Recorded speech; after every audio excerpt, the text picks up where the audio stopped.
Hi everybody and welcome to This Made My Week. I'm your host, Vita, Janas, and this is a space for all of us, both of us, to recover our faith and trust in humanity because I'm sharing inspiring stories, uplifting information about good people, good-hearted people. So let's get started. I want to start today with a personal story because this is something that I really needed to hear and learn right before or soon after I became a mother. So, this week I'm a solo parent because my husband is on a work trip in Sweden.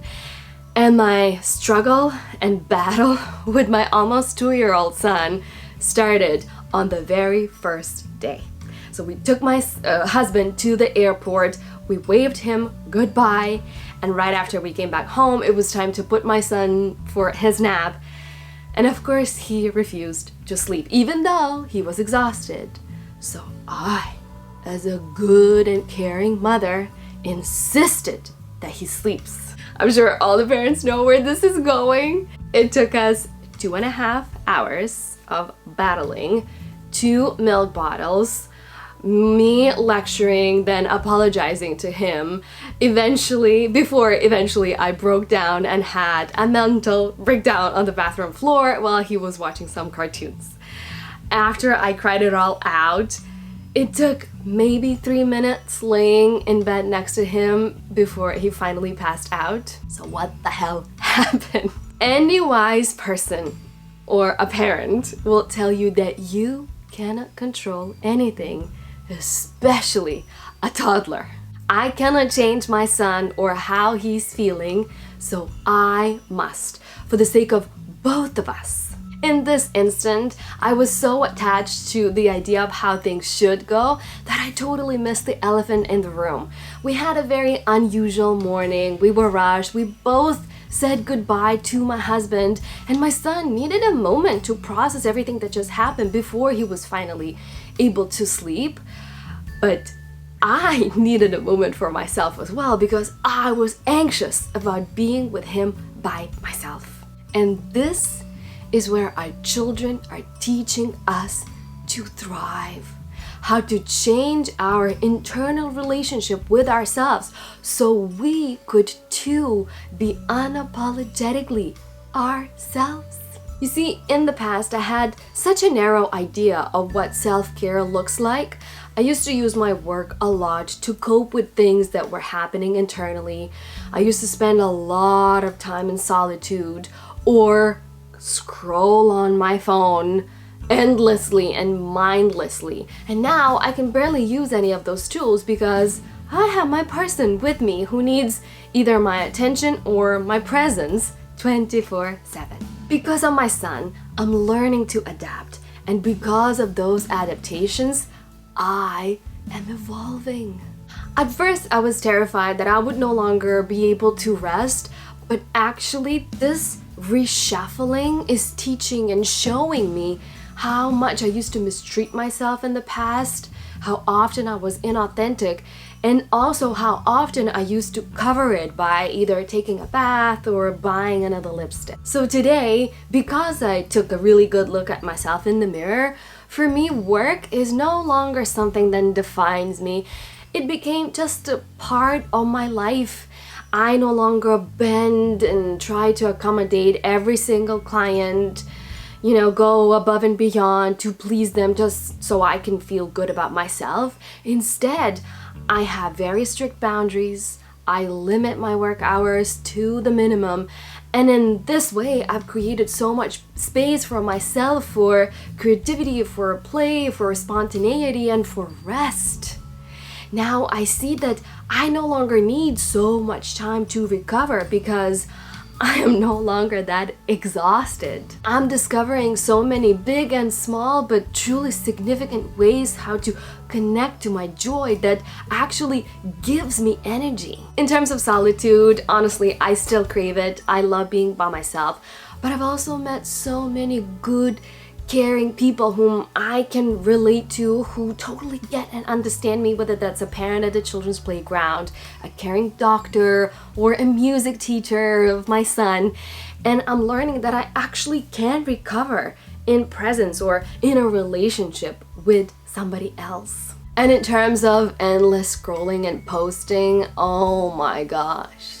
What a time stealer and brain space stealer. By the way, I shared about it in my birthday episode, so you can go ahead and watch it. But I was thinking, we are sometimes so afraid that somebody will plant all these microchips in our brains so that others could control us and manipulate us. Well, actually, that invisible chip has already been planted in our brains, because we have already been conditioned to see ourselves as a brand, as somebody who's supposed to have a niche, somebody who is supposed to post 24/7, be chronically online, otherwise we will become irrelevant, or worse, we won't be able to earn any money. So you see, our thinking is already affected. We don't need a chip. But going back to my scrolling, because of my son, I had to limit it to the minimum.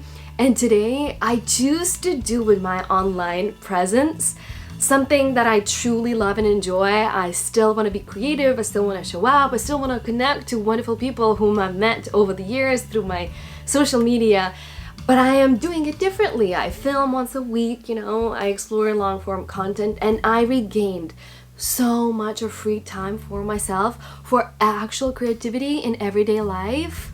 I reclaimed my brain space also, and I am actually living rather than performing online or watching somebody else's life on the screen. This journey of motherhood is incredible.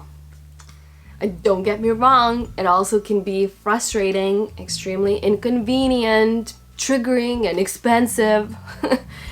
But I also remember this quote often that I don't even remember where I've heard it the first time, but it says that whatever is good for the baby is good for the mother too.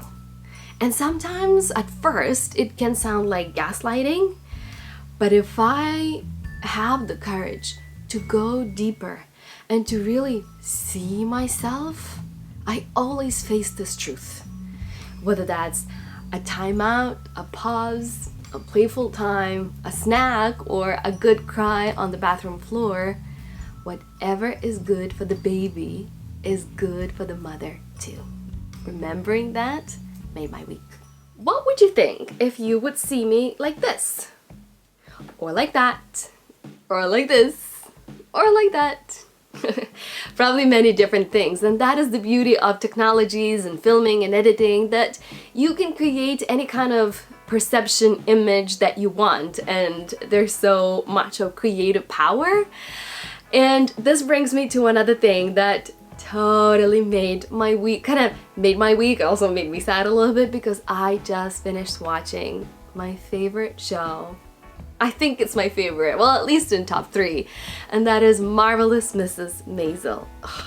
If you haven't seen it, it's a show about a woman in 50s, 60s trying to become a comedian. And basically the story is about her journey, her and her manager's relationship as well. So it's Midge Maisel and Susie Myers. It is hilarious. I cried so many times during this show, either because it was really, really funny, or it was heartbreaking and sad or heartwarming. I could not recommend it enough. The writing is impeccable. It's everything that you want from a good show: good costumes, good dialogues, monologues, character development. The writer is the same who wrote Gilmore Girls, so if you like that, rest assured you will love Marvelous Mrs. Maisel. But what I wanted to say, why I'm bringing this up, what I particularly loved in the 5th season, so with shows, the creators usually decide where the story ends, how much they're gonna show it, and they usually leave a lot of space for us to come up with our own conclusions or to create our own stories in our own heads. But in this show and in this season, what they did, they showed the history, the present moment, and the future, all the way to pretty much the end of Susie Myers and Mitch Maisel. And I loved it. And what I was fascinated by the most was seeing how writers and creators of the show decided and what tools they chose to use to tell the story about the women and their families. So for example, they showed Susie Myers, the manager of Miss Maisel. They showed her roast, like in the future. So all the people from entertainment business were telling stories and jokes about Susie Myers, and in that way they allowed us to get to know her more, and they told us about her future, which I thought was just amazing. And I'm not gonna give you any spoilers. There are more creative decisions like that, and this was the reason why I loved the show so much. The creativity, the writing, as I said. Anyways, it's just a masterpiece in my opinion. I think I'm gonna I know that we're gonna rewatch it from season 1 again. So if you are looking for a good show for those late nights, you know, in fall and in winter, Marvelous Mrs. Maisel is the one for you. Since I am making recommendations, I could not wait to finish this book. I haven't yet, but I do want to recommend this one. Oh my gosh, every single day. I cannot wait to find a free moment so I could open it and read at least 1 or 2 pages per day, because this book is so inspiring, so uplifting. It's basically packed of research and good information, and it proves that we human beings are innately good, that love is the driving force in our planet, and that, yeah, we actually are kind and compassionate, and we are built for compassion, empathy, love, and all the good things, and for relationships and unity. For example, did you know that Neanderthalians, is that the amount of words that I cannot pronounce keeps increasing every single video. So that word. Did you know that those species, they had a much larger brains that human species do, that human beings that we have?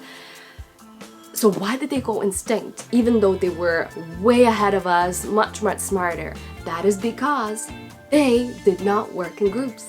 They lived by themselves alone. They were loners. They used to hunt and travel and do everything, you know, one by one. But we, human beings, we did everything in gangs and groups. We traveled, we hunted, we gathered, we raised our kids together. And that is exactly what allowed us to not only survive but thrive, and you know, to this day. This is a must read for all the skeptics, pessimists, for any uncle that you keep fighting with at Christmas or Thanksgiving dinner. So it's a perfect gift. Also, I'm gonna do a full review once I finish it, but if you want uplifting, positive, inspiring book, this one is definitely for you. Last but definitely not least thing that made my week was a birthday party that my husband and I attended. So my good friend Eva, whom I mentioned many times on this channel before, she's just celebrated her birthday. She's a Virgo like me, so we're very vibing together. She invited us over for, get this, dessert tasting party. When I received this invitation, I was like, this is the best party that I've ever been to.